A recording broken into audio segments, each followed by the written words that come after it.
विद्यार्थी मित्रांनो नमस्कार. इयत्ता 5वी मराठीमधील 16वा धडा आहे स्वच्छतेचा प्रकाश. याचा स्वाध्याय आज आपण या व्हिडिओमध्ये पाहणार आहोत.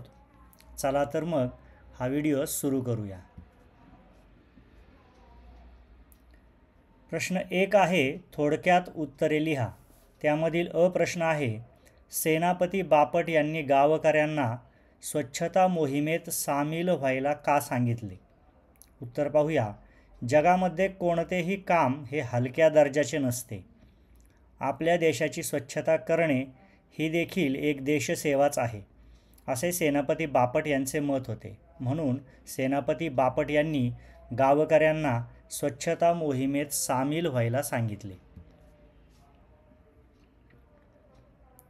प्रश्न आ आहे, भारत माझा देश आहे या वाक्यात माझा हा शब्द का वापरला आहे? उत्तर पाहूया. जेव्हा एखादी वस्तू आपण माझी असे म्हणतो तेव्हा आपण त्या वस्तूची खूप काळजी घेतो, पण जेव्हा तीच वस्तू आपली म्हटल्यावर आपण त्या वस्तूची तितकीशी चांगली काळजी घेत नाही. म्हणून भारत माझा देश आहे या वाक्यात माझा हा शब्द वापरला आहे. यानंतर प्रश्न ई आहे, तात्यांच्या कृतीमुळे लोकांच्या कोणत्या वृत्तीत बदल होत गेला? उत्तर आहे, गावातील गावकरी सफाईच्या कामाला हलके काम समजत होते.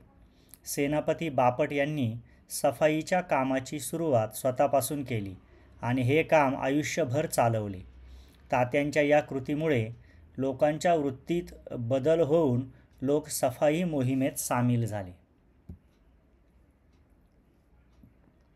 यानंतर पुढील प्रश्न आहे, थोर व्यक्ती आपल्याला कशा प्रकारे शिकवण घालून देतात? उत्तर आहे, थोर व्यक्ती स्वतःहून देशसेवेचे व्रत घेतात, त्याप्रमाणे स्वतः कृती करतात.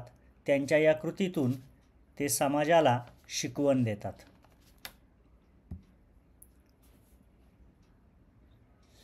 यानंतर प्रश्न 2 आहे, तुमच्या शब्दांत उत्तरे लिहा.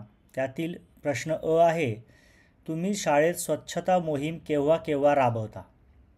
उत्तर पाहूया.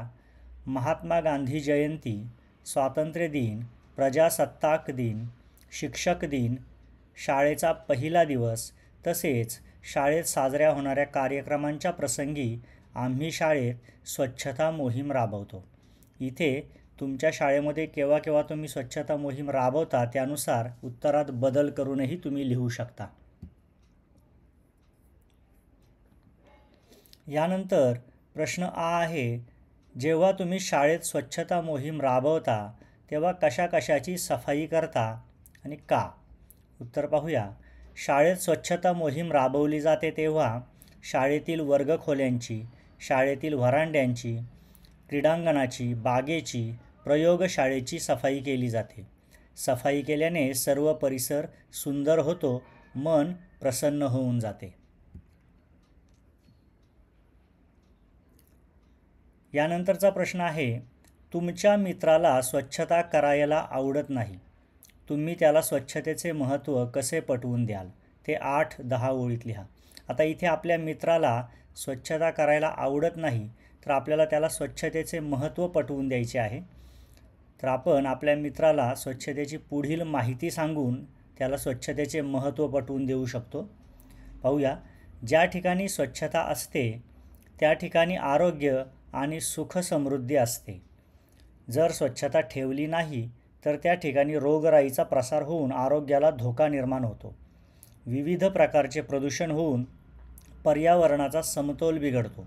परिणामी त्याचा परिणाम आपल्या जीवनावर तसेच पर्यावरणावर होतो.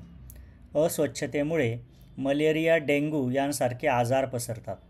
आपल्याला जर निरोगी आयुष्य जगायचे असेल तर त्यासाठी स्वच्छता करणे हे गरजेचे आहे. अशा प्रकारची माहिती आपण आपल्या मित्राला देऊ आणि त्यातून नक्कीच त्याला स्वच्छतेचे महत्त्व पटेल. पुढील प्रश्न पाहूया.